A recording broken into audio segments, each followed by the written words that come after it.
When I was 20 years of age, I thought there was us, children and old people, because I wasn't aware and I didn't even contemplate getting old. When I go out sometimes and see people who are older than me, I say, look at those old people. It doesn't kind of comprehend in your head that you are actually their age. Actually, I don't even think of it. If you're happy and if you're healthy, I think what more can you ask for at 82?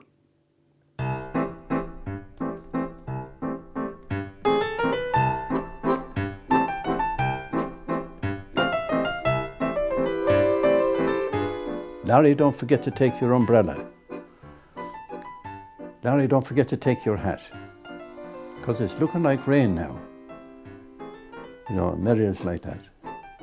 It's a type of Muriel. It's a type of Muriel, but it's Muriel, which I think is a Welsh word. Her mum and dad were Welsh. And Muriel, I was told, means blackbird. My husband was funny. Just looking at him when he was funny even. He had that way about him, you know what I mean? He just did. We argued a lot. We did over different things and we wouldn't be talking to each other. But he'd crack a joke because he was like that. And you'd try not to laugh, but you had to. You just had to laugh, you know. And I used to get up and go out into the bedroom and laugh to myself out there and come back. It was the way he went on, like, you know. He was like that.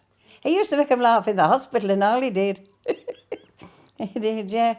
He was in and out of hospital more times than he was at home. 30 years he suffered with his heart, you know.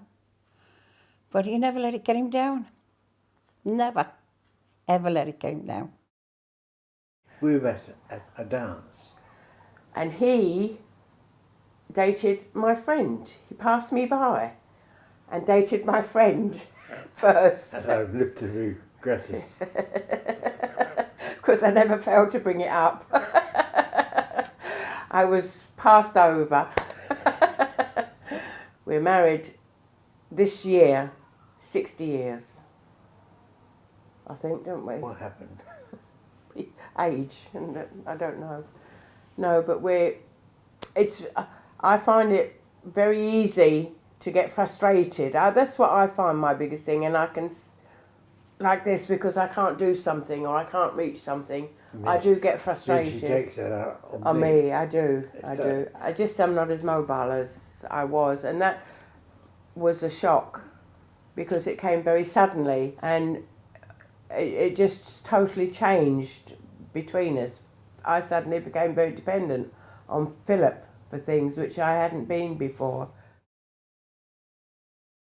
Yeah. Muriel collapsed here. I thought I'd lost her mic, to be honest. It was quite frightening. I thought I'd lost her, you know. Her eyes went round in her head, and I thought myself, it's terrible. So I had to pull the alarm here, you know, to call them and call the ambulance. It knocked an awful lot out of her, but thank God she's improving. I mean, the girls in the office would always say, do you want us to check on you? And I'd say, no thanks, I'm too young for you girls coming up checking me. I have my neighbour. I do tell him if the paper isn't picked up a day or 2 days, come in case I'm dead. Because I got a heart attack before. Yeah, made the front page of the Tuam Herald. I was dead for a minute and a half. And Deirdre brought me back, Deirdre in the office, because the committee bought a defibrillator here. So Pat Ford ran downstairs. He said, bring up this thing, this man is dead, which I was. And I didn't know anything about it until I got to the hospital and they had to put a stent in. It's like I said, prior to having the heart attack, everything we take for granted. We take every single day for granted. And even though I was in the medical company making stents for everybody, and one never thought that one was going to actually have to need what I was making. And I'm never more grateful to the fact that I know, because of having the stents and everything else, that I have help at my fingertips. If anything happens to me at any time in the apartment with the help button, it makes you feel at ease knowing that there is somebody there, even though you're so independent you don't want to admit that you need help. But it's great to know that the help is there. My own mother and my grandmother never had to rely on homes or anything like that. They always had one of the family to look after them in their own home, right until they died. Well, my kids would like to take care of me like that, but I wouldn't like it like that. I have my own independence, you know what I mean? I do. And I am sure I would drive somebody crazy, even though you don't want to drive your own family crazy, but they also have a life to lead. Well, the things that I thought was important when I was in my 20s would have been materialism, owning motor cars and having a bank balance.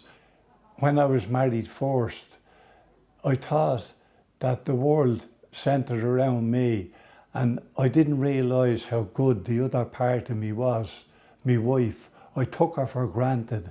I was still full of myself, thinking I was the belle of the ball, and it probably took me a few years to get out of that. And I'm sure my wife helped me to get out of it with a bit of discipline. Now I regret nothing, because regret is futile, but I would have had a different life with the knowledge I have now if I had to have it at the age of 20, but you don't get that privilege. Well, the reason I'm not afraid of death, because you might as well be afraid of going on your holidays to Spain. It's out there for you, and it's going to happen to you. So that's the position I hold at the present moment, and I do not fear death. I love life, and I'm amazed that I'm still here. No matter how hard you hope and you wish that you're going to be here for a long, long, long time, you know, no one knows what is around the corner. So I would say, live your life fully and don't keep putting things off, because one day it'll be your last day, no matter what. What can you do, really? It's when you're getting old. We just have to take it, you know. It's just one of them things. There's nothing you can do about it, really. Just have to get on with it. Well,